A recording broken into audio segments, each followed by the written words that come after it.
Picture this, a quiet little Victorian village called Thornfield Hollow.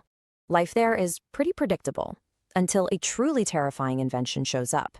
We're talking about a machine that wasn't just built to tell time, but to actually measure the human soul.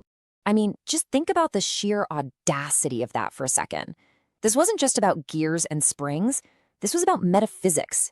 It was a 19th century attempt to put a number on the unquantifiable, to literally calculate eternity itself. And really, that's the question at the heart of this whole story. What happens when our scientific curiosity smashes right into our deepest, most mortal fears? Well, as you're about to see, the answer tore an entire community apart. Okay, so let's set the scene. Our story starts in Thornfield Hollow, a sleepy little place with its own resident genius, a reclusive clockmaker named Elias Crow. And Elias, well, he was obsessed with the biggest mystery of them all. What happens after we die? So let's really get into Elias Crow's idea here, because it was pretty radical. He believed the soul wasn't just some spiritual thing, but a tangible bioelectric force. And this machine, this towering 7-foot-tall contraption, was his life's work.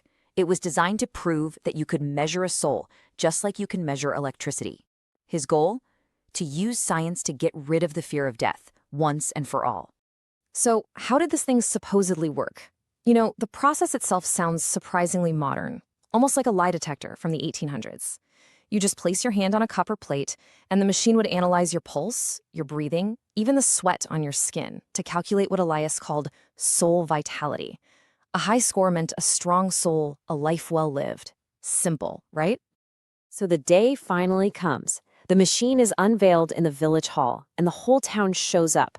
You've got curious farmers, skeptical town elders. Everyone was buzzing, eager to see if Elias Crow had really done it, if he could truly show them proof of the soul. And at first, things were looking great. A young woman, Eliza Thorne, scores a really vibrant 842, and the crowd just erupts in cheers. But then the frail, elderly widow Hargrove steps up. Her score, a disturbingly low 214. Elias tried to smooth it over, saying her soul was simply preparing for transition, but you could feel a little chill go through the hall. So the mood in the room is already shifting from excitement to, a bit of concern. But the real shock was still to come, and it came in the form of a perfectly healthy 16-year-old apprentice named Jamie. He puts his hand on the plate, the machine's gears start whirring and grinding, and then they stop on a number that just shouldn't have been possible. 0. 3 solid zeros. You could have heard a pin drop. Elias is scrambling, trying to say it's just a mechanical glitch, but can you imagine the look on that poor kid's face? In one single moment, this machine had basically declared his soul empty, void.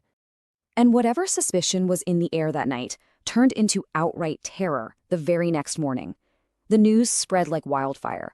Widow Hargrove had passed away peacefully in her sleep. And just like that, her low score wasn't a warning anymore. It was a prophecy. The Aeternum Calculator wasn't just measuring souls. It was forecasting death. And that was it. From that moment on, the village was just never the same. What started as a scientific curiosity had morphed into a cursed oracle. What followed was a complete textbook case of mass hysteria. And you can just see the social fabric completely coming apart. The reverend is in the pulpit calling the machine blasphemy. A farmer with a low score collapses a few days later. A guy's score plummets right after he confesses to a theft. This wasn't just fear anymore. It was a social contagion. Neighbors started accusing each other of having low souls. It all came to a head when a mob started gathering outside Crow's workshop, chanting, "Destroy the devil's machine." Elias Crow, just desperate to prove his invention wasn't evil, agrees to one last public test. He drags the Aeternum Calculator right into the middle of the village square, hoping somehow to calm the very hysteria he'd created. It was a massive, fatal gamble. Reverend Hale, who had become the machine's loudest critic, steps forward. He's representing faith, tradition, the old ways. And right there, in front of the entire terrified village, he challenges the machine directly. He dares it to judge him. The machine whirs to life, its gears groaning under the pressure. The dial spins like crazy, and then it just locks into place. 0.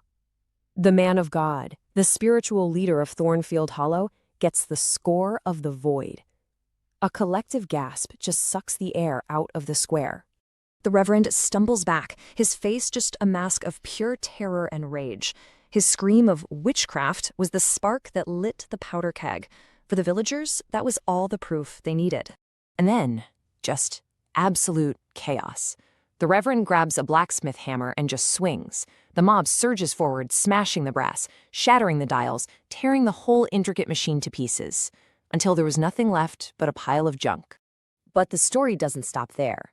That very same night, Reverend Hale died of a heart attack.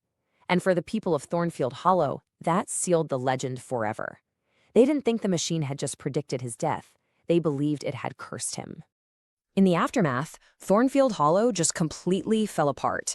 Elias Crow vanished without a trace. Half the population packed up and fled. The official investigation just wrote the whole thing off as a tragic but simple case of mass hysteria. So this leaves us with two very different stories.